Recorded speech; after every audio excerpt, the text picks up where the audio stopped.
2 ans d'enquête, j'ai été mis sur écoute pendant 2 ans avec des retranscriptions de WhatsApp, de Telegram.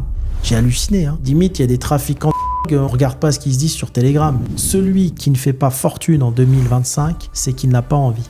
Vous êtes dans une génération, là, Wiss, où il n'y a jamais eu autant d'argent.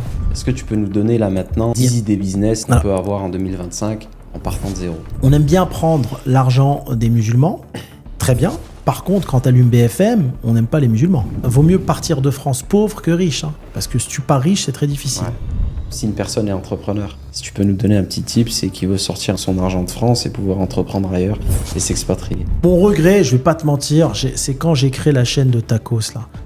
Tacos King. Catastrophe, pourquoi? Tu sais, j'ai parlé avec mes avocats sur mon dossier, mais j'ai dit mais pourquoi il y a autant de mises sur écoute? Ils me disent Hakim, toi t'es... C'est des dossiers croustillants. Je pense qu'on aimerait toujours dire, tiens, en fait, ce jeune arabe issu de l'immigration est en fin de compte comme les autres, c'est un voyou. Hakim, ça va? Oui, ça va et toi? Tu vas bien? Et toi, la forme? Ça fait plaisir de te revoir. Eh ben pareil. Alors, qu'est-ce que tu nous as fait ces dernières semaines? Beaucoup de travail. On est en train de mettre les fondations de plein de business et d'approfondir avec tous mes collaborateurs. Beaucoup de déplacements, toujours un plaisir d'arriver à Marrakech pendant ce mois de Ramadan en plus. C'est calme à Marrakech pendant le Ramadan. D'ailleurs, tu as été en France il y a quelques jours. Oui. Tu as été à Lyon, tu nous as fait une petite story. Ouais. Ça a fait beaucoup réagir, ouais. Parce que d'ailleurs on a fait un podcast juste avant par rapport à l'Afrique et à la France. Oui. Donc plus ou moins c'était le sujet l'Afrique n'est rien sans la France. Sans l'Europe. L'Afrique n'est rien sans l'Europe, c'est ma vision de la chose. Je parle sur un point économique, il faut que les gens le comprennent. Je parle sur l'économie, d'accord? Après il y a eu plein de critiques. Des critiques des personnes en fait qui ont juste regardé le titre ou entendu 1 ou 2 shorts qui sont directement et se sont... Les critiques, à mon avis, sans disculper personne, viennent des esprits limités. Quelqu'un qui a investi à travers le monde et qui a fait du business en Afrique, en Afrique du Nord, et qui a fait des affaires en Asie, des affaires en Europe, aux États-Unis, je pense qu'il rejoindra ce que j'ai dit. Et d'ailleurs, dans tes commentaires que tu m'as montré, il y en a beaucoup qui ont rejoint ce que j'ai dit. Maintenant, si quelqu'un critique qui n'a jamais entrepris dans des pays d'Afrique, il peut que critiquer. Mais il faut pas croire que l'herbe est plus verte ailleurs. Entreprendre, c'est difficile partout. Il y a des avantages et des inconvénients dans chaque pays du monde. Après, il fait forcément mieux vivre dans des pays moins développés, parce qu'on est moins empris dans la paperasserie et autres, mais chaque pays a ses avantages. Clairement. Et d'ailleurs, ta story à Lyon, qu'est-ce que tu veux nous dire? Parce qu'il y a eu plein de gens qui ont réagi aussi. En fait, le mois de Ramadan, il t'apprend plein de choses. Le mois de Ramadan, il t'apprend qu'il y a une partie de l'économie française qui est musulmane. Alors, on va pas parler de l'industrie, de la vente d'avions ou autre, mais j'irai dans l'économie de tous les jours. D'accord, les dépenses courantes, c'est quoi? Les supermarchés, la restauration, le cosmétique, l'esthétique, les garages, etc. Et j'étais surpris. Alors, il y a des restos qui font du moins 50% pendant le mois de Ramadan. Il y a des garages automobiles qui m'ont envoyé, parce que j'ai carrément envoyé des petites questions en ligne, un petit questionnaire. C'est bien d'avoir l'avis des personnes qui me suivent. Et ça m'enrichit. Moi, ça m'enrichit et j'écoute toutes ces personnes. Et j'étais étonné. Des salons de coiffure qui sont à moins 40%, etc. C'est pas ce qu'on nous vend dans les infos, c'est pas ce qu'on nous vend à BFM. Jamais j'ai vu sur BFM, l'économie musulmane fait partie de l'économie française et fait indirectement vivre la France. Et c'est pour ça que la réalité, quand tu vas dans des pays de l'Europe, des Balkans, tu vois, l'Europe de l'Est, tu vois que les pays sont beaucoup moins développés que la France sur les 50 dernières années. Pourquoi? Parce qu'ils n'ont pas eu la même immigration. Ils ont eu moins d'immigration et que cette immigration, qu'elle soit maghrébine, j'englobe d'Afrique du Nord, je dis Maghreb, je raccourcis, ou d'Afrique, est une immigration de consommateurs. Ouais. Tu comprends? Moi, je fais un exemple tout bête. Pendant le mois de Ramadan, mes amis d'enfance qui se reconnaîtront sont des Français. Comme tu dis, j'ai grandi dans une petite ville de province qui est Tours. Pourquoi ils étaient pressés que ce soit le Ramadan? Parce qu'ils voulaient venir manger chez ma mère. C'était venir manger la halila, la shorba, tu vois, à la maison chez maman. Et si tu veux, parce qu'il y avait cet aspect convivial, on consomme, on est des mangeurs de viande, etc. Et quand j'allais, moi, chez mes amis franco-français, je dis, attends, mais dans le frigo, il y a 2 tranches de jambon, un bout de fromage, on fait quoi? Moi, j'ai faim, tu vois. Et C'est la réalité. Mais il y en a plein qui se reconnaîtront. Ouais. C'est pas la même culture. On est, si tu prends, et moi je le vois quand j'analyse les business, encore une fois, quand je parle pas social, je parle business. Ouais. Mais je suis obligé d'avoir un regard social et de la réflexion de chacun pour pouvoir avoir une vision business. Sinon, je sais pas comment investir dans mon business. Cette communauté est une communauté de consommateurs. Le français pur souche, ce qu'on appelle le français pur souche, c'est un épargnant. Mais moi, je le vois, oui, dans mes bureaux. J'ai eu des bureaux en France. Il est midi. Il y a plein de Françaises qui étaient là. Elles viennent avec leur tupperware. OK. Je leur ai mis un frigo avec la nourriture de la maison pour manger. D'accord ? Maintenant, les assistantes et les comptables qui étaient d'origine maghrébine, tous les midis, ils allaient manger au restaurant. Donc, le constat, il est facile à faire. C'est moins des épargnants. Et pourquoi ? C'est quoi ? C'est culturel ? C'est quoi ?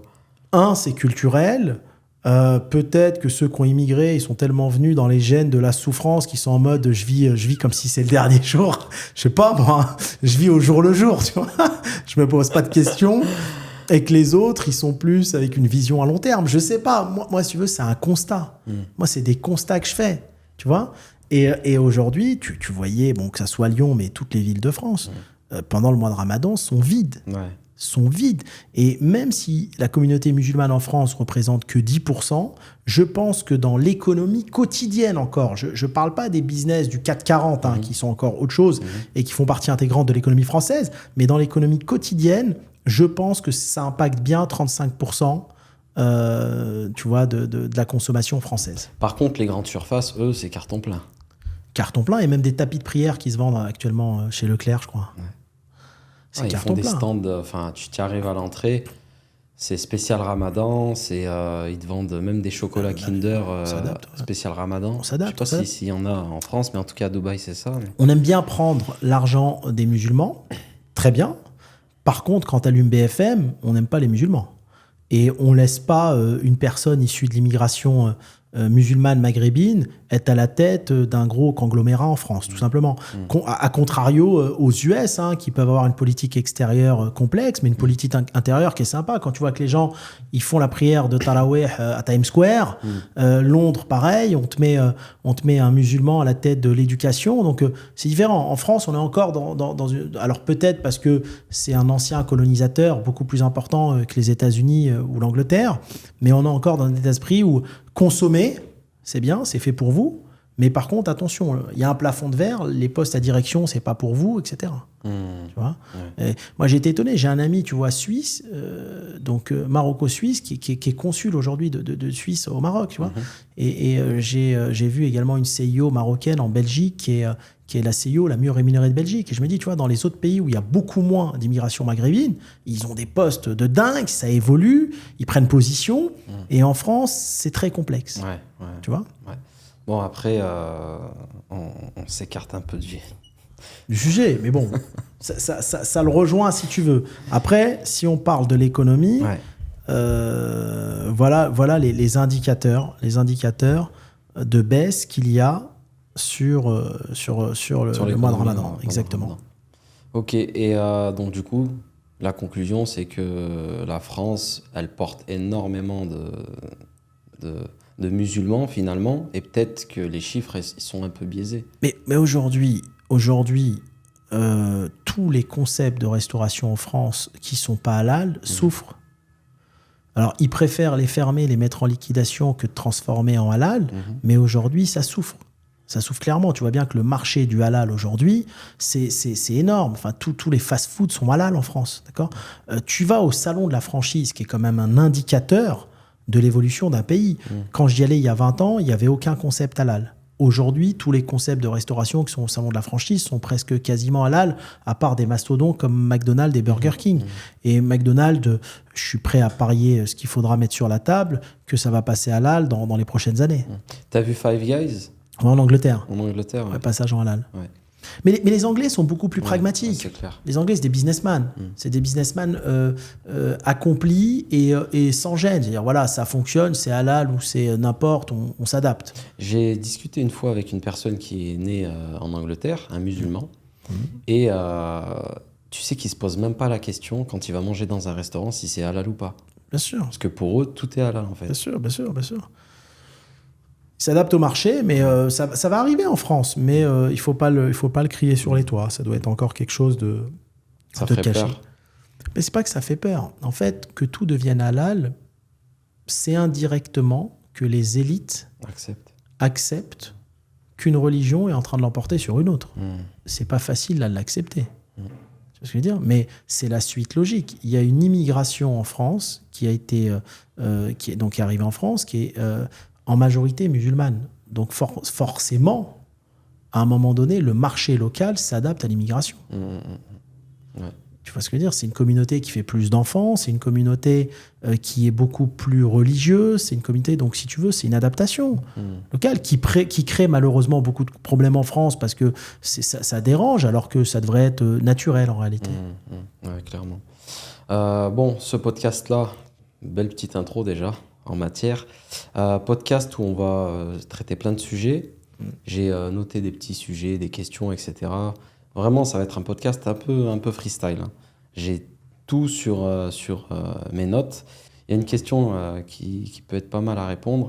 C'est est-ce qu'en France, vaut mieux être salarié et gagner 3 000 € par mois ou être entrepreneur ? Alors déjà, on va dire la réalité. Dans les entrepreneurs qui sont réglo, il n'y en a pas beaucoup qui ont des salaires de 3 000 à 4 000 € par mois. Il faut le savoir. Hein. Je parle des petits entrepreneurs, des commerçants. Un commerçant qui a un petit restaurant, un fast-food, je sais pas, dans l'esthétique, dans plein de choses. Des gens qui ont un salaire avec une fiche de paye de 3 000 à 4 000 € par mois, il n'y en a pas énormément. D'accord ? Parce que ça coûte à l'entreprise, ça coûte le double. Hein. D'accord ? Donc si tu es patron et que tu as 3 000 € par mois, tu coûtes à l'entreprise 6 000. Donc si déjà tu coûtes à l'entreprise 6 000, il faut un minimum de chiffre d'affaires pour pouvoir absorber ton salaire et tes charges. Okay ? Donc j'ai envie de dire, ça vaut le coup d'être salarié à 3 000 sans prendre de risques, avec tous les avantages, si on estime qu'en devenant patron, avec tout, je le dis clairement, les emmerdes qui vont avec, on ne va pas minimum gagner 7 000 à 8 000 € par mois. Pour moi, il n'y a aucun intérêt aujourd'hui à se prendre la tête avec l'entrepreneuriat et de gagner 7 000 à 8 000, sauf si vous êtes dans un modèle entrepreneurial où vous êtes libre, géographiquement, économiquement. Maintenant, si tu me dis, je suis patron, je gagne 8 000 par mois, mais j'ai plus à travailler, parce que je vais faire le tour du monde, parce que j'ai mis du personnel et que ça tourne tout seul, là, ça vaut le coup d'être patron. Mais si tu me dis, je vais être patron pour gagner 3 000 et pour être tous les jours dans ma boutique du matin au soir, vaut mieux être salarié. Ouais. Donc du coup, en parlant un petit peu de salariés, toutes les personnes aussi qui te contactent via les réseaux, tous les messages, dans le dernier podcast, à la fin, tu as parlé un peu d'une idée de business qui pouvait être lancée. Et ça fait beaucoup réagir. Mais tu as dit que tu en avais plein d'autres. Est-ce que tu peux nous donner là maintenant 10 idées business qu'on peut avoir en 2025 en partant de zéro ? Alors, il y en a plein. Je vais donner des idées au hasard. Ouais. Mais moi, j'ai 10 idées par jour, mais il y en a plein. Les gens pensent très souvent que pour réussir dans la vie, il faut de l'argent. C'est une erreur grave. Une fois, un grand monsieur m'a dit 100 millions d'euros, je peux te les obtenir demain. Par contre, 100 personnes qui ont dans le cerveau ce que tu es en train de me dire, j'en connais pas. Tu comprends ? Donc, si tu veux... L'argent ne crée pas d'idée. D'accord ? L'argent, c'est fait pour venir éventuellement faire évoluer une idée. Mais ce n'est pas fait pour tous les business. Tu as des business, tu peux démarrer sans rien. La fois dernière, on avait parlé de cette dame qui est mandataire sociale au Luxembourg de plein d'entreprises et qui gagne 200 000 € par mois à rien faire. Elle n'a rien fait. Elle appelle les cabinets de comptables. « Bonjour, vous avez besoin de mandataire ? Je suis mandataire. C'est 2 000 € par mois. » OK ? Il y a des entrepreneurs qui vivent à travers le monde, qui recherchent une mandataire locale. Bah, c'est elle, elle prend 200 000, elle vit à Dubaï.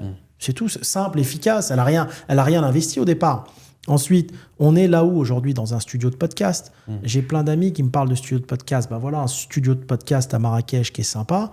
Ben, l'investissement d'un studio, c'est rien. C'est un appartement que tu loues, tu décores, tu mets un peu de matériel et derrière un peu de la communication et ça rapporte de quoi bien vivre. Et c'est agréable à exploiter.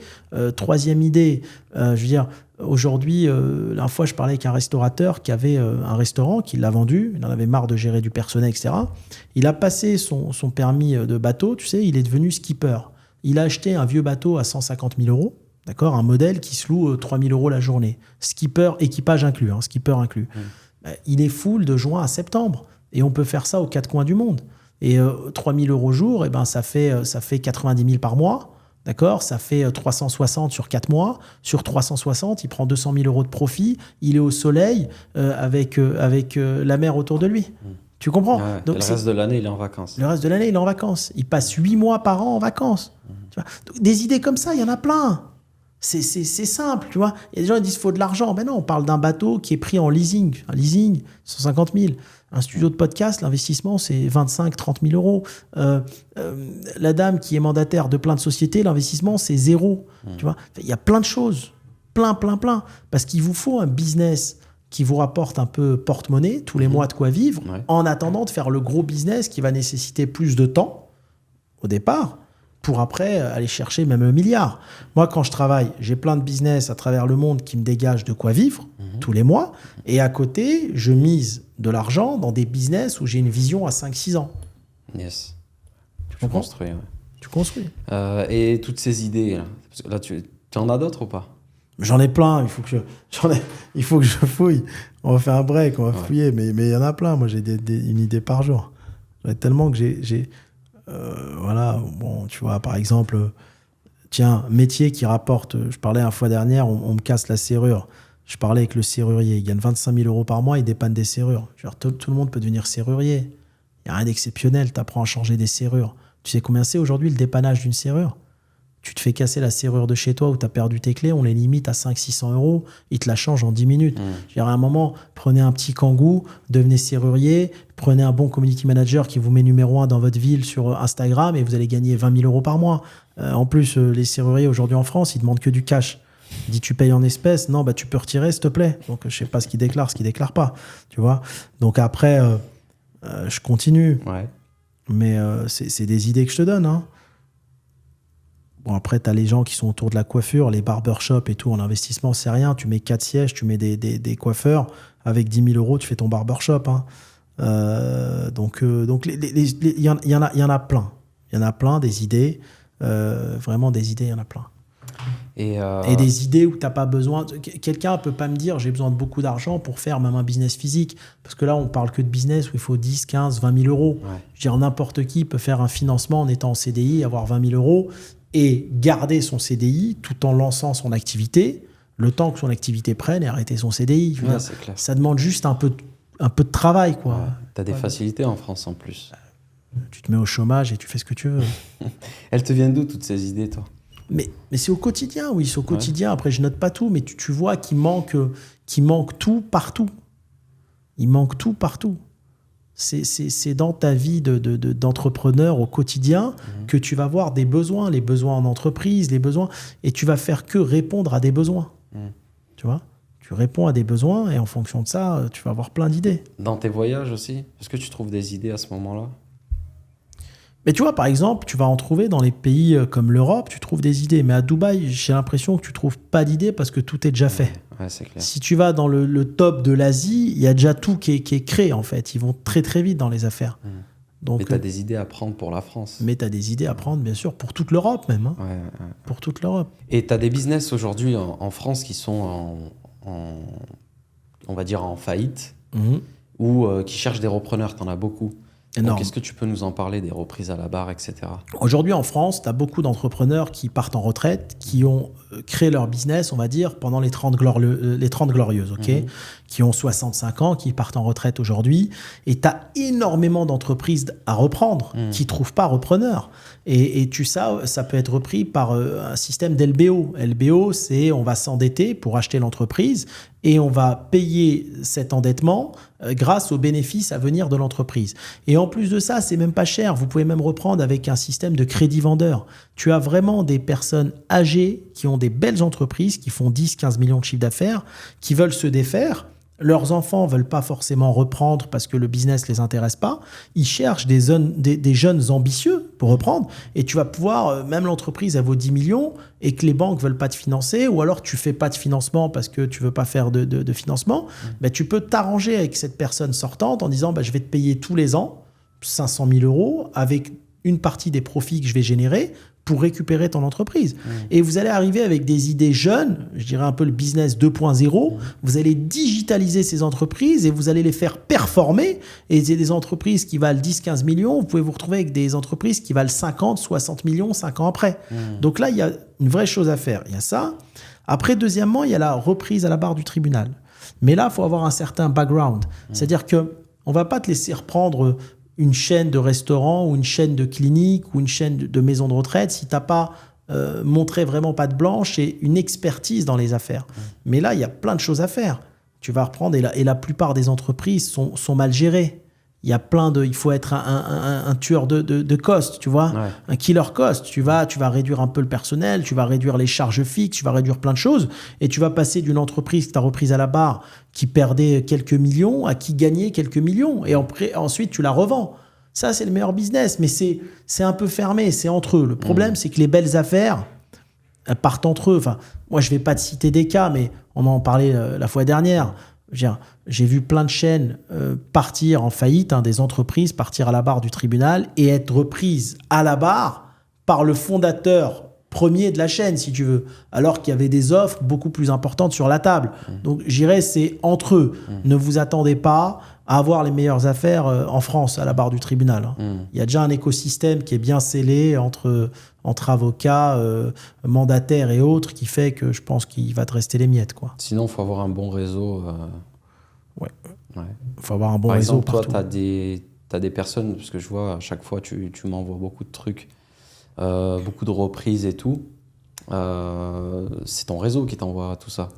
Moi, j'ai la chance d'être bien entouré. J'ai un important réseau que j'ai constitué, au fil des années, si tu veux, et un réseau diversifié d'avocats, de banquiers d'affaires, d'entrepreneurs, qui fait que, en avant-première, j'ai beaucoup d'offres off-market, que ce soit des reprises à la barre, que ce soit dans l'immobilier, dans plein de domaines.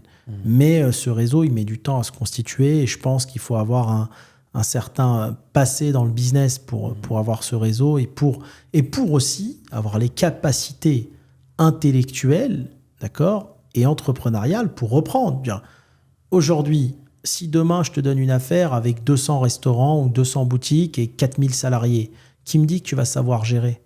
Il faut une certaine expertise pour ça. Cette expertise, on l'a avec des années de travail et des années d'échecs et des années d'expérience pour avoir cette fameuse vue de dessus, si tu veux. Tu comprends?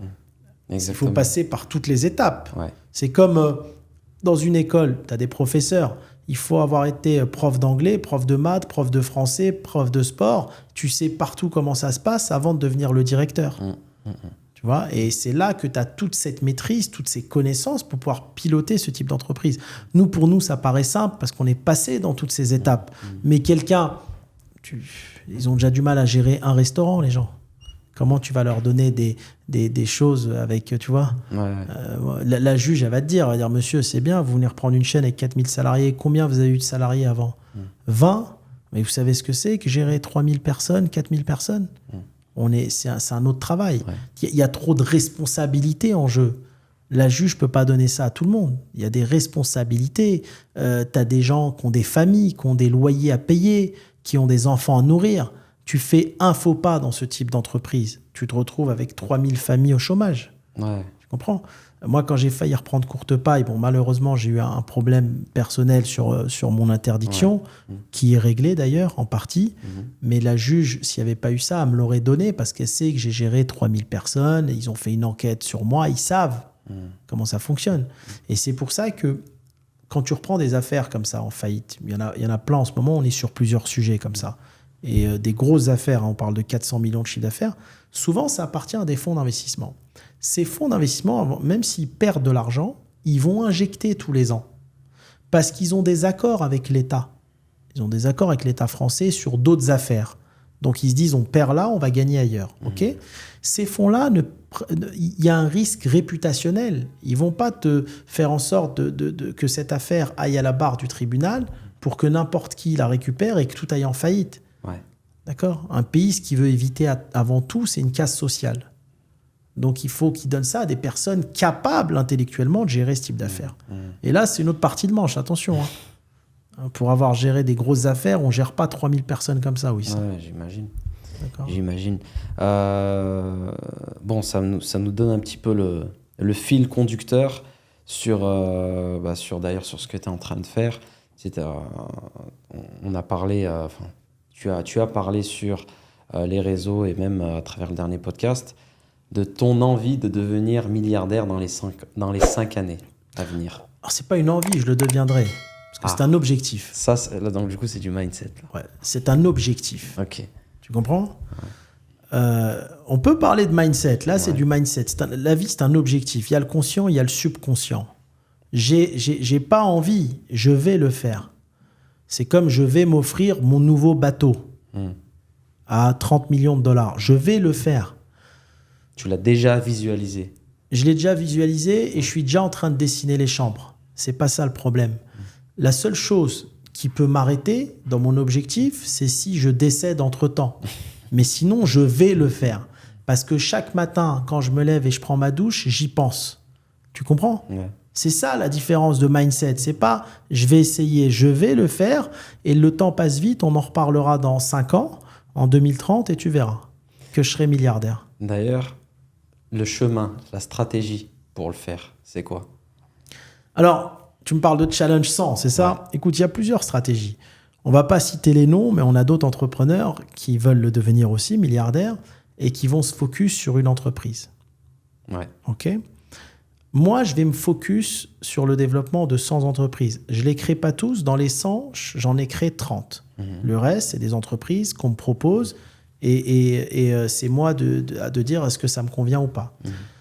Sur les 100 entreprises, il y a un top 10. Bien évidemment, il y a un top 10. Le top 10 ont des possibilités de devenir des licornes. Et dans le top 10, j'ai un top 3.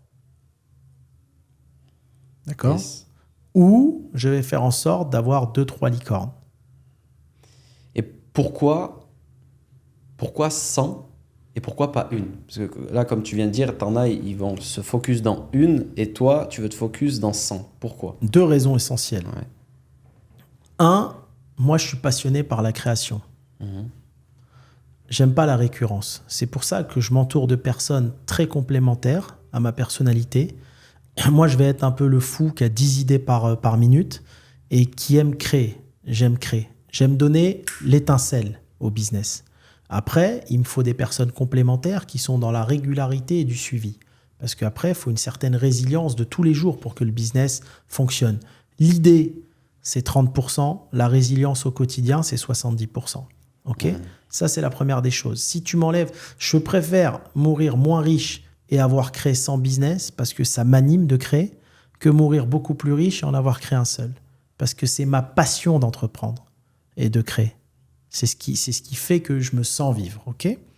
La deuxième raison, si tu te mets focus sur une seule affaire et que tu prends la mauvaise direction et que tu t'as mis toute ton énergie et tout ton temps pendant 2-3 ans sur une éventuelle future licorne, mais si tu prends ta mauvaise direction, tu auras perdu 3 ans et tu as perdu toutes tes chances d'atteindre cet objectif de devenir milliardaire. Tandis que si je prends une large fourchette où j'ai 10 top entreprises sur 100, mais je vais voir comment chacune évolue. Les CEO vont être en compétition et sous pression. Et il y a un moment, il y en a une ou deux qui va se détacher du reste. Et là, je vais pouvoir me dire, c'est cela. Et là, je vais recentrer mon énergie sur celle-ci. Ok.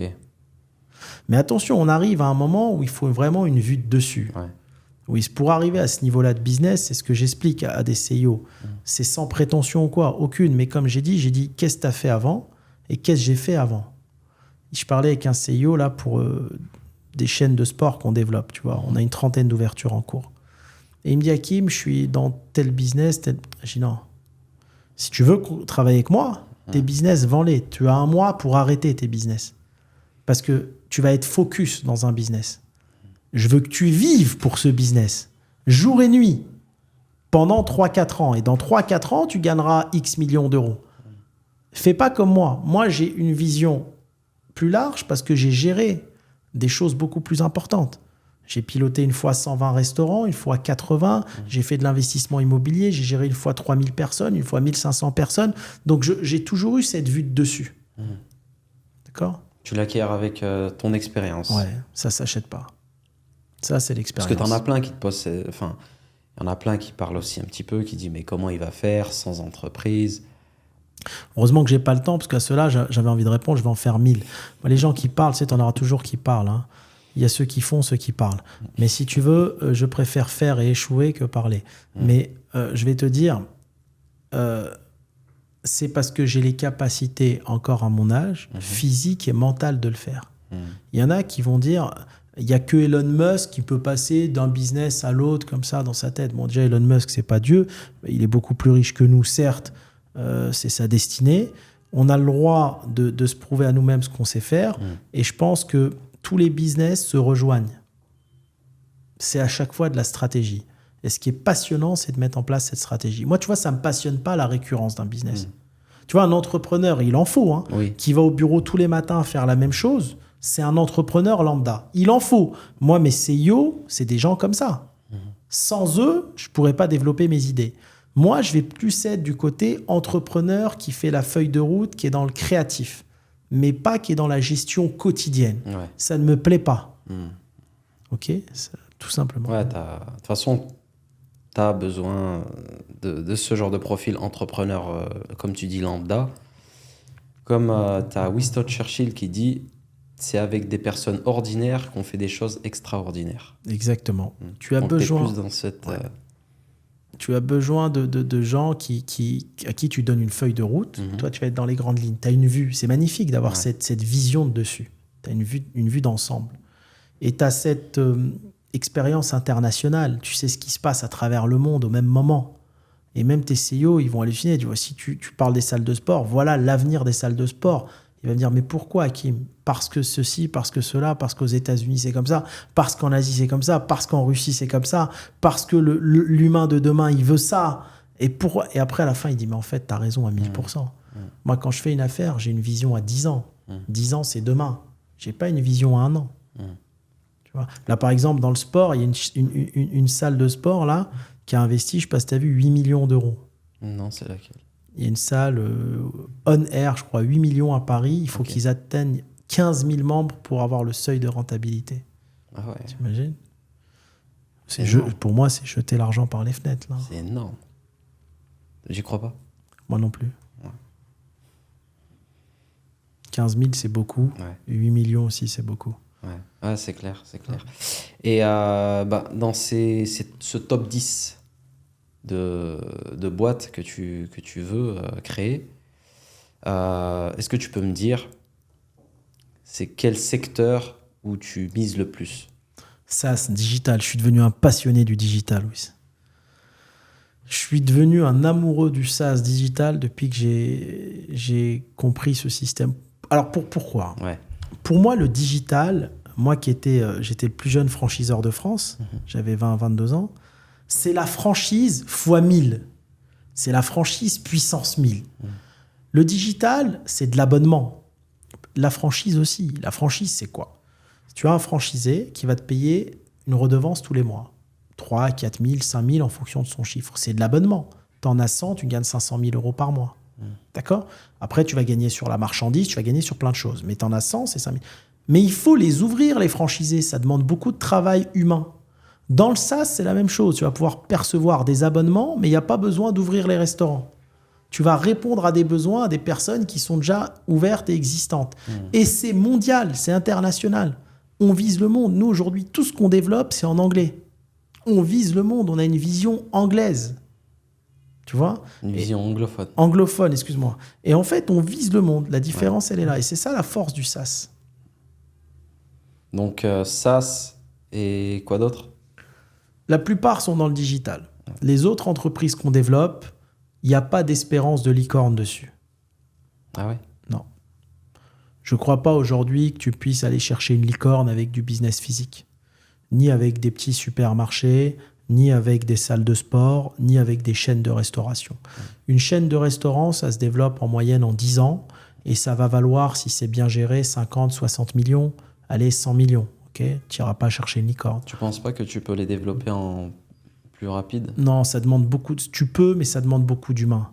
Ça demande beaucoup d'humains. Il y a la phase travaux, même si l'IA va aider, parce que l'IA, même la fois j'étais en réunion, même la phase architecture de l'IA, aujourd'hui, quand tu as un modèle design, bah, tu vas mettre ton local avec les plans, ça va te designer, ça va te mettre le comptoir au bon endroit, la cuisine. L'IA, il va révolutionner, ça va faire gagner du temps. Mais de toute façon, un architecte, pour designer un restaurant, il met une journée, donc c'est pas énorme en gain de temps. Et il y a trop de facteurs humains qui rentrent en compte, il y a l'hygiène, il y a la gestion, il y a trop de choses. Tu vois, ça peut valoir 80, 100 millions, comme ce que j'ai fait avec Nabab à l'époque, mais le SaaS, ça peut aller beaucoup plus loin. Pour moi, tu me dis des espérances de licorne, dans les business en tout cas que je déploie actuellement, c'est que des SaaS. Tu as des idées, sans peut-être citer là aujourd'hui les tiens ou tes projets, mais tu as d'autres idées de SaaS qui peuvent intéresser, enfin, qui peuvent être bien à lancer? Il y a tout à faire. Répondez à des besoins, faites gagner du temps et de l'argent aux entreprises. Voilà. Donc en B2B. Ouais, en B2B. Ouais. B2C aussi, il y a des choses à faire, mais les gens, ils vont pas te payer 1 000 euros par mois ou 2 000 un abonnement, ils vont te payer 20, 30, 40 euros, tu vois. Moi, je crois au B2B. Vous voulez gagner de l'argent, la seule façon de gagner de l'argent, c'est de faire gagner de l'argent aux autres.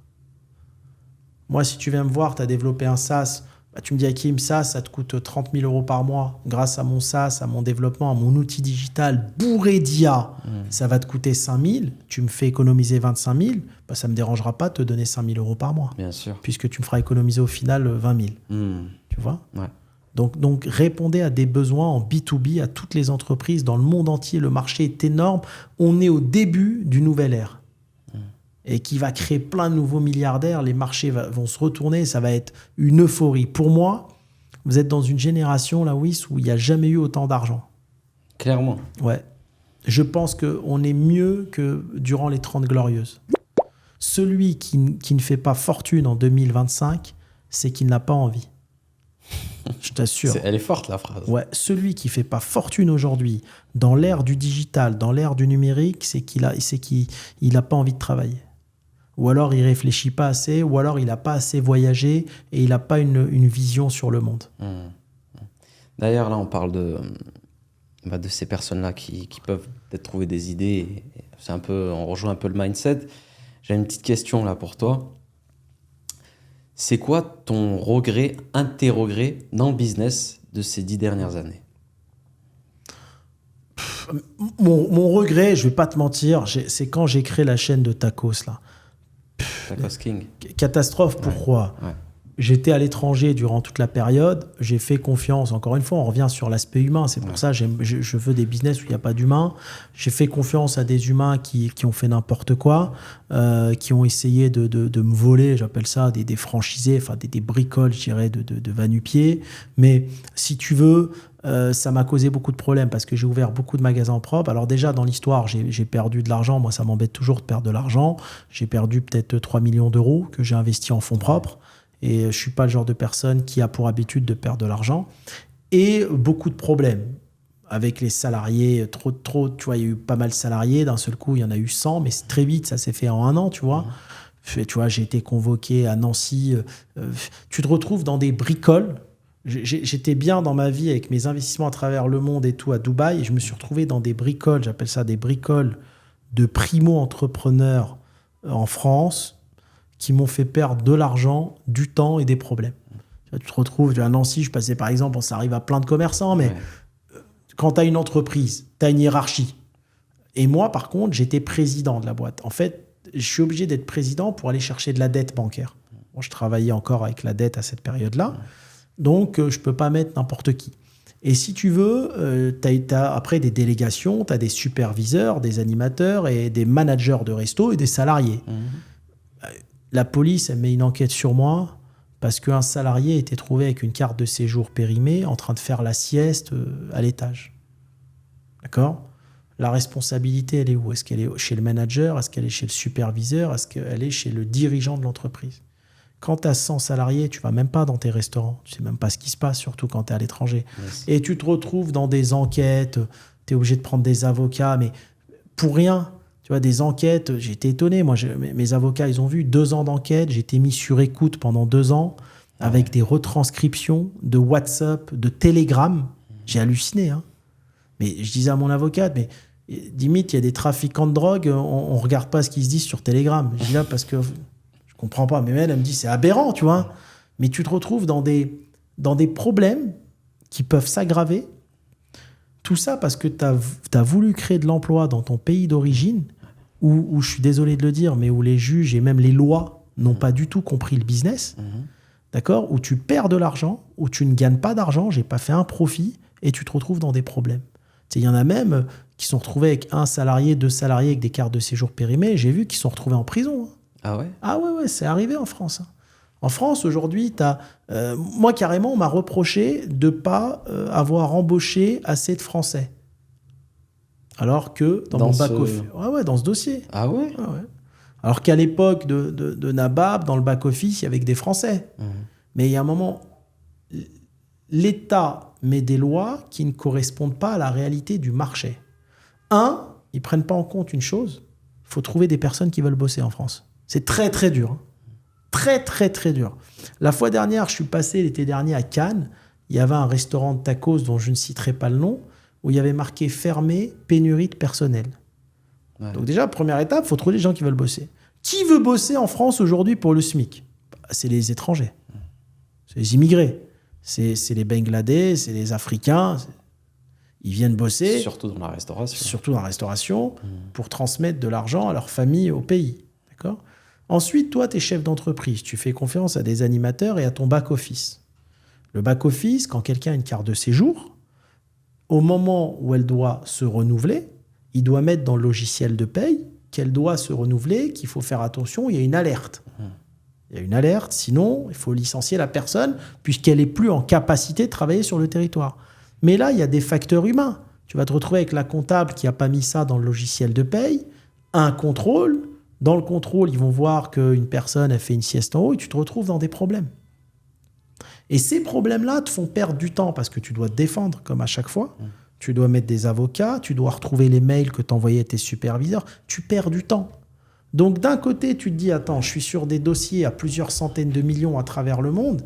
Et là, je suis obligé de revenir sur un dossier français pour me défendre, qui m'a rien fait gagner, où j'ai perdu de l'argent, où les lois ne comprennent rien au système. C'est incroyable.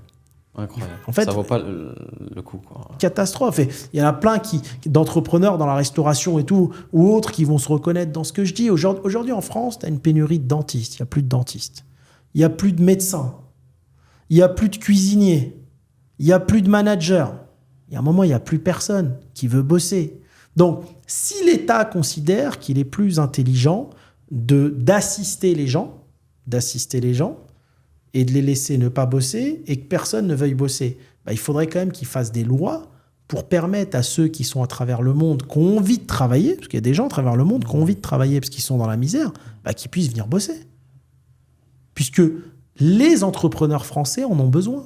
Tout simplement. Mais si tu veux, tu peux te retrouver dans des problèmes. Enfin, moi, quand j'ai vu bon, après, bien sûr, on a des arguments de défense, on s'est défendu, donc j'ai pas d'inquiétude, et voilà, mais tu te retrouves avec des mots traite d'être humain. Directement les mots. C'est le procès de. Pow. Ah non, mais ça te met une claque. Quand tu lis ce que mettent pas les policiers, mais pas les juges d'instruction ou je sais pas qui, mais dans le dossier, tu te dis, mais c'est ça quoi, fait peur, quoi. Et tu vois les mots qui font peur. C'est pour ça que quand je vois des choses sur des entrepreneurs en France dans le journal, je lis même pas, je crois pas à ce qui est écrit. Je crois pas parce que 90% c'est du bullshit. Tu vois ? Mais tu as des mots traite d'être humain maintenant. Trafic d'être humain, limite. Limite, t'as l'impression que t'es dans le trafic d'organes. Tu dis, mais c'est quoi ça ? Je suis à Dubaï. J'avais des affaires en France. Qu'est-ce qui se passe souvent ? Souvent, tu vas avoir des salariés qui sont au SMIC, qui ont du mal à se loger, mais ça, ils ne te le disent pas. Tu vas avoir un salarié d'origine Bangladesh ou autre, qui a les clés de ton restaurant. Mais comme il a du mal à se loger, au moment de la fermeture, il va te dire qu'il rentre chez lui. Enfin, il va le dire au superviseur, au manager. Mais lui, il part, il revient 1 heure après, il dort dans le restaurant. Et il y a un contrôle. Est-ce que tu es responsable de ça ? Tu peux pas le savoir. Tu comprends ? C'est clair. Donc tu peux te retrouver dans des problématiques inutiles pour au final rien gagner du tout. Non, ça... perdre ton temps, ton énergie. C'était, je pense, un de mes plus gros regrets. Ça.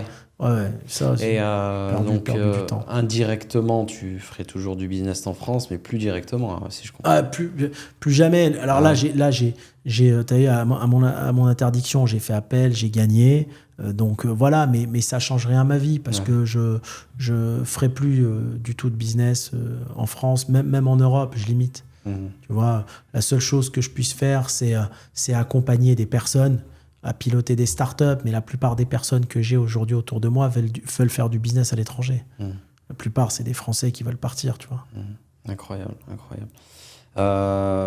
Et même question à peu près. Qu'est-ce que tu aurais aimé savoir plus tôt? À 19 ans, Ouais, avant de commencer. j'aurais aimé à 19 ans que quelqu'un vienne me voir, parce que je connaissais ni la fiscalité ni rien, et qu'il puisse me dire, bah écoute, ici, tu es dans un pays où il va falloir donner 70% de ce que tu gagnes. Donc si tu as envie de gagner beaucoup d'argent, il y a des endroits où tu vas gagner beaucoup plus. J'aurais voulu que cette même personne me dise, tu es dans un pays où on n'aime pas la réussite, où on n'aime pas les entrepreneurs, donc sois invisible, d'accord, et très discret. Parce que sinon, tu vas avoir une voiture de brigade qui va être tous les jours devant ta boutique et qui va contrôler. Alors, tu vois, j'aurais voulu comprendre tout ça très jeune. Ça m'aurait peut-être permis d'aller à l'étranger plus tôt et de faire plus de choses. Tu vois ? Ouais. Parce que moi, il y a un moment dans ma vie, je sais pas, toi, tu as eu une pizzeria et peut-être ça t'est arrivé là où tu avais créé ta pizzeria, mais quand je voyais la voiture de policier garée toute la journée devant mon resto, je croyais que c'était normal. Non, mais je croyais que Alors que c'est pas... Ouais, je croyais que c'était pour la protection de mon restaurant. Non, mais je t'assure.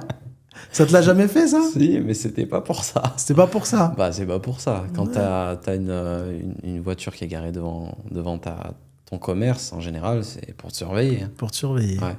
Donc, C'est pas pour ta protection. Mais moi, je suis étonné de ça. En fait, ce qui me tue, j'ai jamais compris le mindset des dirigeants français là-dessus. Ouais. Si en fait, tu as un salarié dans la carte de séjour, c'est périmé, ils te mettent sur écoute 2 ans, ils ont fait 20 auditions, tu as l'impression que tu es Pablo Escobar, donc tout l'argent de l'État qu'on paye en impôts, il sert à faire ça. Et à côté, toi, quand tu es citoyen français, tu te fais agresser ou tu as un cambriolage ou tu te fais escroquer, toi, à titre personnel. Là, la justice, par contre, elle en a rien à foutre, quoi. Ouais. C'est ça qui est dingue. Tu vois ? C'est ce 2 poids, 2 mesures qui est incompréhensible. Et quand tu es entrepreneur, on va te mettre une voiture de policier devant ton resto parce qu'ils veulent voir ce qui se passe jour et nuit. Par contre, tu vas te faire escroquer. Celui qui t'a escroqué, on s'en fout. Ouais, il aura rien. C'est dingue. Hein, Même s'il l'attrape. Même s'il l'attrape. Ouais, même s'il l'attrape, il n'y aura rien. Et pourquoi, à ton avis, c'est comme ça ? Bah moi, à mon sens, c'est que il y a un dépassement. Ils sont dépassés. La justice est dépassée en fait par le nombre de délits, le nombre de... Il y a tellement de problèmes. Non, mais pourquoi on cherche à punir plus les entrepreneurs que la délinquance ? Ça, franchement, c'est... C'est ça qui m'intéresse. Ouais. Pourquoi ? Est-ce que c'est cette opposition entre fonctionnaires et entrepreneurs ? C'est quoi ? Ouais, moi je dirais plus ça. C'est quand tu as un fonctionnaire qui fait son travail toute la journée, qui est dans le même costume ou le même uniforme, qui gagne, je sais pas, peut-être 1500, 2000 euros par mois, et qu'il a en face un mec qui tient une pizzeria, qui n'a pas fait d'études et que, voilà, qui est en mode entrepreneur, qui s'est acheté une Mercedes, il n'accepte pas, je pense. Ouais, je pense qu'il y a de ça. Il y a pas mal de ça. Tu sais, j'ai parlé avec mes avocats sur mon dossier, mais j'ai dit, mais pourquoi il y a autant de mises sur écoute ? Je dis, mais pourquoi ils font pas ça avec des personnes ? Mais ils me disent, Hakim, toi, t'es passé 20 fois à la télé, c'est des dossiers croustillants, quoi. Ah, tu c'est comprends ? peut-être pour ça aussi. C'est hein. croustillant. Tu sais, je pense qu'on aimerait toujours dire, tiens, en fait... J'ai descendu ce mec. Ouais, ce jeune arabe issu de l'immigration est en fin de compte comme les autres, c'est un voyou. Tu vois ? C'est un voyou, donc on l'a prouvé, bravo, quoi. Ouais. C'est comme les autres, en fait. On À avait tout prix. raison, c'est tous des voyous. À tout prix de te coller Ouais. cette étiquette-là comme tout le monde. Ouais, je pense que ça peut faire jouir du monde. La réalité, elle est là. C'est malheureux, hein, mais, Ouais, non, mais c'est clair. la réalité, elle est Je là. suis totalement d'accord sur ça. Et comme tu l'as dit, oui, alors le fonctionnaire c'est de la jalousie. Il va te voir, tu as 2-3 commerces, tu passes ta vie en vacances, tu gagnes bien ta vie, tu roules avec des voitures à 100 000. Pourquoi lui, pourquoi pas moi? Alors que lui, il se dit, moi, je sers l'État, je sers... Pourquoi lui? Parce que lui, il a pris des risques, il a travaillé dur. Il a mis ses trucs sur la table. C'était pas facile. Mais ça, en fait, les gens ne le comprennent pas. Non, ils ne comprennent pas. Ils ne comprennent pas que tu as des week-ends où tu dors pas, tu as des soirées où tu dors pas. Ils ne comprennent pas que tu n'as pas de vie de famille. C'est toujours plus facile pour un contrôleur fiscal de venir tout te prendre que de tout faire. Tu comprends? C'est toujours plus facile. Comme il disait de Tapi, que j'aimais beaucoup, une fois il disait à des journalistes, vous faites que juger, mais c'est beaucoup plus facile de donner son avis que de faire. Comment faire, c'est très difficile. Moi, les entrepreneurs que j'ai vus autour de moi, ils galèrent tous en France. C'est très très dur de gagner sa vie aujourd'hui. Tu vois? Mais c'est toujours plus facile de venir te faire un contrôle et de dire je prends tout. T'es fonctionnaire, t'es rémunéré par l'État. Ouais, c'est clair. Mais il faut penser à tout le monde dans un pays. Et je pense que le business aujourd'hui doit s'adapter. Comment tu vois l'adaptation du coup On en avait déjà parlé une fois, je crois, dans un podcast, où tous les business physiques, là, actuellement, ils souffrent. T'en as beaucoup, même dans des calls que tu as pu avoir. Moi, si tu veux, aujourd'hui, les business physiques, j'y crois pas du tout. Pourquoi j'y crois plus? Parce que j'ai besoin de cette vision mondiale et j'ai besoin d'un système. Moi, aujourd'hui, il y a 3 choses quand je fais un business. 1, je veux de moins en moins de personnel ou pas de personnel. Je veux que des associés. Donc, il faut prendre des gens dans un bon mindset. Tu vois, aujourd'hui, j'ai que des associés. J'ai plus de salariés, moi, que des associés. Alors là, il faut bien les trier parce que tu as des personnes, leur mindset, c'est je bosse avec toi, mais il me faut un salaire le premier mois. Non. Si on est associé, tu auras ton salaire dans l'entreprise qu'on a en commun une fois qu'elle est rentable. Si elle n'est pas rentable, il me dit, mais si elle n'est pas rentable, tu n'auras jamais de salaire. Ça s'appelle de l'entrepreneuriat. On prend des risques, on voit où ça va. Si ça marche, on gagne de l'argent. Si ça marche pas, on tente autre chose ou tu retournes à ton petit CDI. Tu vois, mais les gens, ils ne comprennent pas en fait. C'est-à-dire, il y a une idée. On démarre un truc, tu as des personnes, ils veulent tout de suite de l'argent. Tu peux pas avoir de l'argent et des parts dans le business et en même temps qu'on t'offre une Mercedes. C'est pas possible. Il faut rester en CDI et faire un crédit, acheter sa Mercedes. Sinon, c'est pas possible. Okay, et donc, en fait, le moins de personnel possible. 2, une vision internationale. Aujourd'hui, pour moi, il faut une vision internationale, des choses qui se déploient dans le monde entier. Et 3, et aller dans un écosystème entrepreneurial favorable où on te laisse bosser, où tu ne te retrouves pas avec un matraquage de contrôle tous les mois. Il y a un moment donné, ton temps, il est compté, il est fait pour créer de la richesse et pas pour répondre à des contrôles en tout genre tous les mois. Donc des pays qui te laissent bosser. En Europe, il y en a. La Suisse, elle te laisse bosser, le Luxembourg aussi, l'Espagne aussi, l'Allemagne aussi. Il y a des pays qui te laissent bosser. L'Angleterre aussi, voilà. Ouais, en tant qu'entrepreneur. C'est vrai que la France, c'est compliqué pour ça. D'ailleurs, tous les entrepreneurs, là, ils partent.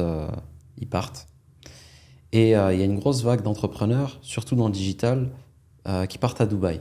Ouais. Pourquoi la France, ils sont autant sur leur cote en ce moment? Alors, pourquoi la France n'aime pas ceux qui partent à Dubaï? En fait, c'est un peu schizophrène.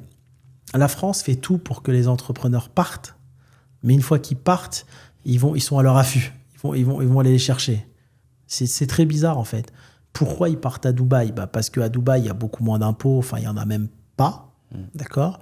Parce qu'il y a une qualité de vie, parce qu'il y a une sécurité. C'est tout. Donc, il y a un moment donné, s'il y avait ça en France, si la France baissait un peu son imposition, améliorait un peu sa sécurité, peut-être que les gens ne partiraient pas. D'accord? Mais aujourd'hui, il y a plein de choses qui sont mises en place pour pas que tu partes. T'as pas le droit de virer de l'argent à l'étranger aussi facilement. Si tu as du patrimoine, il y a de l'exit tax. Il y a plein de choses. Vaut mieux partir de France pauvre que riche. Parce que si tu pars riche, c'est très difficile. Ouais. Et d'ailleurs, comment si une personne est entrepreneur, si tu peux nous donner un petit tip, c'est qu'il veut sortir un peu son argent de France et pouvoir entreprendre ailleurs et s'expatrier. Bon, alors c'est complexe, mais ça dépend, c'est combien d'argent, combien il a, les montants varient, ça dépend si l'argent est logé dans son compte perso ou dans une holding, ça dépend de plein de choses. L'exit tax en France, je ne sais pas si elle a évolué, c'était 800 000 €. C'est-à-dire à un moment donné, si tu as plus de 800 000 €, tu quittes le pays, il faut déclarer et payer de l'impôt sur le reste que tu sors. Okay, je crois que c'était jusqu'à 800 000, tu pouvais partir avec ton argent. Donc ça dépend, est-ce qu'il a 10 millions, 20 millions? En général, les gens qui ont 10, 15, 20 millions, je pense qu'ils ont déjà des montages juridiques et des structures qui font que leur argent peut bouger déjà à travers le monde. Mais ça se prépare. Quand tu as des sommes comme ça, souvent, c'est que tu as vendu une entreprise ou que tu as vendu un parc immobilier et ça se prépare en amont de la vente. Avant. Bien sûr. D'accord. Bien sûr. Parce que autrement, Très sortir difficile. de l'argent de France, c'est compliqué. C'est très difficile. Un peu comme au Maroc aussi. Le Maroc, c'est pire. Hein. Le Maroc, l'Afrique du Nord, tous les pays, c'est pire. Hein. Ouais, tu peux pas sortir ton argent à l'étranger. Il y a des microsystèmes. Dubaï, tu peux. Ouais, mais attention à Dubaï. J'ai un pote justement qui a viré de l'argent au Maroc d'ailleurs pour construire. Et il s'est fait. Ils lui ont sauté tous ses comptes en banque, ils l'ont viré, etc. Il a eu un contrôle. Mais est-ce que l'argent était bien justifié? Bien sûr. Et pourquoi? La raison, c'était quoi? Il n'y a pas de raison. Ils n'ont pas aimé, et même les banques, ils l'ont. L'argent était sur son compte perso, dans une holding, c'est comment? Ça, je pourrais pas te dire. Il faut regarder. Normalement, c'est de l'argent perso, Dubaï, pas d'impôt, tu vires 1, 2, 3, 4 millions où tu veux. Ils Hein. disent rien. Dis rien. Ça dépend. Est-ce que l'argent est logé dans une société? Si la société a envoyé de l'argent, quelque part, pourquoi? Est-ce qu'il y a une filiale qui a été créée dans le pays récepteur? Enfin, il y a des choses. Normalement, quand tout est fait dans les règles, il n'y a pas de problème. Il faut que ça soit bien fait, il faut bien connaître les lois. Là, Hakim, avec tout ton parcours d'investisseur international, aujourd'hui, tu aurais une somme d'argent, 1 million d'euros. Qu'est-ce que tu ferais? Est-ce que tu investirais en France ou est-ce que tu investirais dans un autre pays? Si un autre pays, lequel? Alors, on pose souvent cette question. On parle d'1 million dans l'immobilier. Hein. Ouais. Je vais vous expliquer de la façon la plus simple. 1 million d'euros en France, l'investir, c'est faire une importante erreur.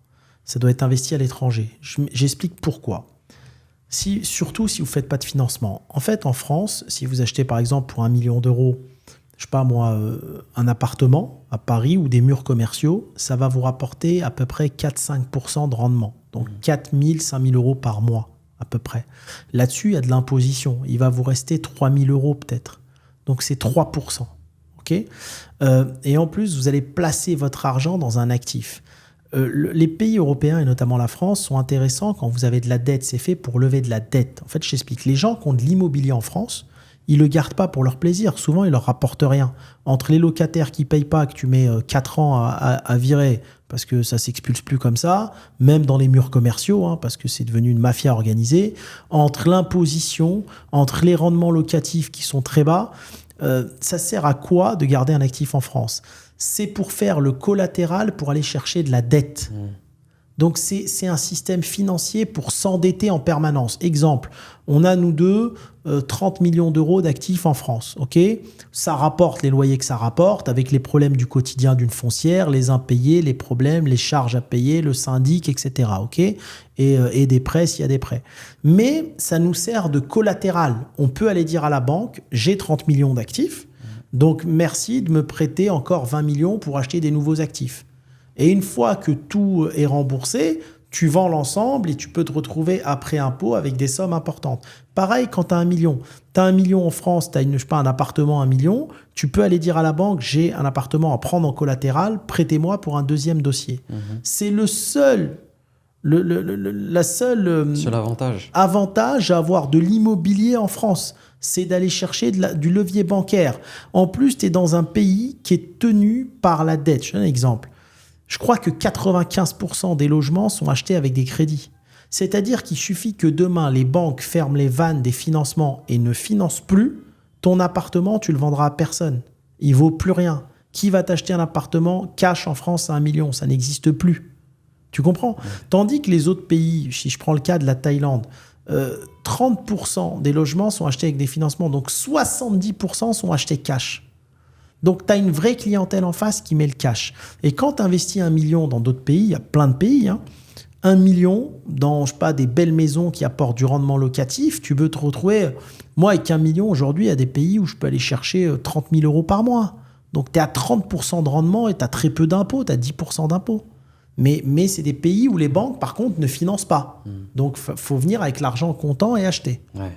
Tu vois, la différence, elle est là. Donc, j'ai envie de te dire, fais de l'immobilier en France. Si tu es quelqu'un qui fait du financement et si tu veux te servir du levier bancaire pour faire tes acquisitions, et fais en sorte que tes affaires soient toujours endettées. En France, pour payer le moins d'impôts, il faut être toujours endetté, surendetté. C'est le système qui est comme ça. Donc, si tu es quelqu'un qui ne fait pas de crédit parce que tu ne fais pas de riba et tu veux du vrai rendement locatif, l'étranger et souvent les pays exotiques. L'étranger, ça ne va pas être New York. Hein. Il faut aller en Asie, il faut aller en Afrique, il faut aller dans ces pays-là. Yes. Il y a des personnes qui ont de l'argent à investir, mais ils sont trop focus franco-français ou dans leur zone de confort. Et c'est souvent des gens qui ont la tête dans le guidon et qui font que bosser. Ils n'ont aucune notion de l'investissement à l'étranger. Mais le monde, il a évolué, il y a plein de choses à faire. Je donne un exemple tout simple. Là, il y a des maisons qui sont en train d'être revendues à Marrakech qui ont coûté à des personnes que je connais entre le terrain et la construction 600 000, mais ils ont fait ça avec goût, ils revendent ça à 1,5 million. Tu as un profit de 900 000. Tu as investi 600 000, tu as un profit de 900 000 sur un produit. Je veux dire, ça sert à rien des fois d'aller se casser la tête à faire des business très très compliqués en Europe et tout. Surtout les gens qui ont vraiment des enveloppes de 600 000, 1 million, 2 millions, 3 millions à investir. Je veux dire, les avoir bêtement dans une banque en Europe, ça sert à rien. Aujourd'hui, c'est risqué. En plus, avec ce qui est en train de se passer avec la Russie, on est dans un tournant. Avoir de l'argent dans des comptes bancaires, c'est de l'argent qui indirectement appartient à la banque et pas à vous. Ça, il faut le comprendre. D'ailleurs, la banque, elle le dit. Ouais. On garantit votre argent à hauteur de 100 000 euros. Exactement. Donc, les gros épargnants, ils font fausse route. Tu vois. Ensuite, mettre de l'argent dans de l'IMO, mais ça dépend où en France. Si ta maison, elle vaut 1 million dans un village pourri où tu peux pas la louer sur Airbnb à plus de 100 euros la nuitée, enfin, ça sert à rien ta maison à part rester dedans. Donc, c'est pas un actif intéressant. Je vais préférer avoir une maison, je sais pas, au Mexique, en bord de mer, à 1 million, que je vais louer sur Airbnb 600 euros la nuit. Tu vois, mais pour comprendre tout ça, il faut avoir beaucoup voyagé, il faut comprendre le business à travers le monde. Il y a vraiment des pays où il y a beaucoup d'argent. Et en plus, tu as des pays, tu sais, je vais te dire, en France, même si tu as quand même beaucoup de personnes issues d'immigration qui sont entrepreneurs, oui. Tu sais que tu as beaucoup de concurrence. Tu sais que tu as des pays où tu n'as pas de concurrence. Tu as des pays où le mindset des gens, c'est pas des entrepreneurs. Il y a tout à faire, mais comme il fait chaud dans certains pays, ils sont fatigués, tu sais, ils veulent pas trop bosser. Tu viens, tu peux tout dégommer rapidement. Si t'es focus boulot, tu peux récupérer le pays. Hein. Tu vois ? Ouais. Et c'est ça. Mais ça, les gens, ils s'en rendent pas compte quand ils sont dans leur quotidien, si tu veux. Yes. D'ailleurs, moi, je l'ai toujours dit, et je l'ai vu dans mon parcours personnel, 80% des échecs en France, et dans d'autres pays, et même aux États-Unis, c'est à cause des avocats et des comptables.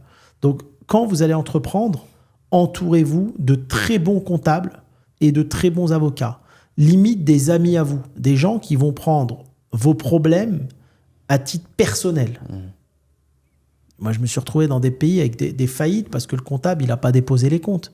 Et quand tu gères dans le monde entier, tu n'es pas derrière le comptable tous les jours parce que tu oublies. Il dépose pas, il me dit j'ai oublié. Ouais, mais la boîte, elle a déposé. Qu'est-ce qu'on fait maintenant ? Tu comprends ? Ils en ont rien à foutre de vos problèmes, ces gens-là. C'est comme les comptables en France, pour moi, les bons comptables, c'est 2 sur 10. Quand tu le trouves, par contre, lâche-le pas. Bosse avec lui tout le long de ta vie. Les avocats, mais aujourd'hui, tu t'appelles des avocats. Tu te rappelles la fois dernière pour l'usurpation de SCI, mais c'est une catastrophe. C'est un avocat, tu demandes un conseil, il demande à son collègue, à son collègue, à son collègue. À la fin, ils sont 10 avocats, ils se posent la même question. Alors, vous en pensez quoi ? Mais soit tu sais pas. Si tu es avocat, c'est que tu dois connaître un minimum. Ouais. Donc là, on a affaire à des entrepreneurs qui sont passés par ces problèmes-là. Ouais, exactement. Moi, quand je vois qu'autour de moi, des dizaines d'avocats me demandent à moi des questions à leurs réponses, moi qui ne suis pas avocat, entrepreneur, tout de suite, ça m'a choqué. J'ai fait tilt. En fait, ils ne connaissent pas leur métier, la plupart. Ouais, parce qu'ils n'ont pas vécu ce que toi, en tant qu'entrepreneur, tu as vécu. Exact. Et d'où l'importance aussi, donc, du coup, d'avoir un réseau. Le réseau, c'est de l'apprentissage. L'apprentissage, c'est mieux que l'argent. D'accord ? La richesse immatérielle n'a pas de prix. L'intellect, ce que tu as dans la tête, ça n'a pas de prix. L'argent, c'est facile à faire. Il y en a plein qu'on font. Et il y a plein de gens bêtes qui ont de l'argent aussi. Mais la richesse immatérielle n'a pas de prix. Moi, une fois, je rencontrais mon grand ami qui m'a dit une chose et j'y ai pensé une semaine. Oui, tu vas être choqué. Et je dis, mais t'as une belle maison dans les Alpes. Et je dis, mais tu viens tout le temps à Paris. Je te croise à Paris, à New York et à Londres. Je dis, pourquoi ? On parle d'un banquier d'affaires, un banquier d'affaires international qui aime bien la tranquillité de la province. Il a sa maison à Marrakech, sa maison en France, dans les Alpes, etc.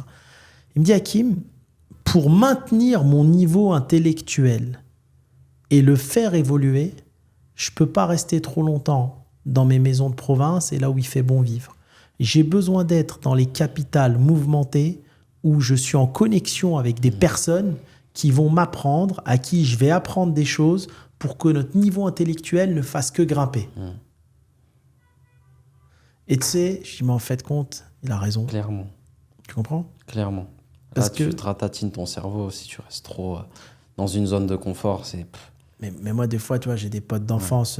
Des fois, je vais voir ma mère en province. Bon, ils sont là, les sujets de discussion. Je dors, moi. Ouais. Alors, je suis pas hautain. T'as vu, il n'y a pas plus humble que moi. Mais quand tu me parles que Lidl, il s'est agrandi ou qu'il y a un nouveau fromage à Auchan, j'en ai rien à foutre, moi. Non, mais tu comprends? Non, en fait, j'ai l'impression de m'abrutir. J'apprends rien. Tu comprends? Mais d'ailleurs, il est bon, le nouveau fromage à Auchan. Ouais, je rigole. Tu vois, non, mais est-ce que tu vois ce que je veux dire? Ouais, je vois ce que tu veux dire. Je pense qu'on a un temps qui est destiné à l'apprentissage. Ouais. Et moi, il y a un truc que j'aime beaucoup, que ce soit chez les hommes qui m'entourent ou les femmes. Et ce qu'il disait Gad Elmaleh la fois dernière, je sais plus, ça a un nom. Il disait qu'il aimait bien les gens très intelligents.